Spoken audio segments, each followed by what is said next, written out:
বেগম খালেদা জিয়ার মামলায় যে বিচারটা হয়েছিল সেই বিচার নিয়ে মিজানুর রহমান খান এবং আমি লিখেছিলাম। আপনাকে একটা জিনিস মনে করায় দিই, বেগম খালেদা জিয়ার মামলার শুনানিকালে উনি বিস্মিত হয়ে বলেছিল যে এতিমের টাকা আমি আত্মসাৎ করেছি এক্সক্লেমেশন চিহ্ন।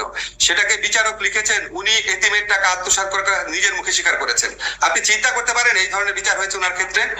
আরেকটা বলি আপনাকে, নিম্ন আদালত যে হাইকোর্ট যে সাজা দেয়, নিম্ন আদালত যে সাজা দেয় সেটা আপনি কখনো শুনেছেন হাইকোর্ট বাড়িয়ে দেয়? হাইকোর্ট বাড়িয়ে দেয় আপনি শুনেছেন? এমনকি যারা জামাতে যেসব লিডারের শাস্তি হচ্ছে সেই সমস্ত যুদ্ধ অপরাধীর ক্ষেত্রে দুই একটা ঘটনা ছাড়া বাংলাদেশের ইতিহাসে ঘটনা ঘটেছে। উনি শোনেন, পরে আমরা শুনলাম কি যে এই বিচারক উনাকে জামিন দিয়েছিল দেখা উনার হাইকোর্টে অ্যাপিলেট ডিভিশনে এলিভেশন বন্ধ রেখেছিল। শাস্তি বাড়ানোর পর উনাকে এলিভেট করা হয়েছে। আপনি জানেন গত আমলে কিভাবে বিচার হয়েছে। উনার মতো নির্যাতিত মানুষ বাংলাদেশে কে আছে এই গত 15 বছরে?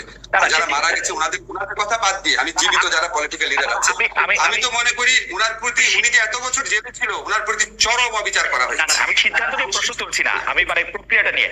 আচ্ছা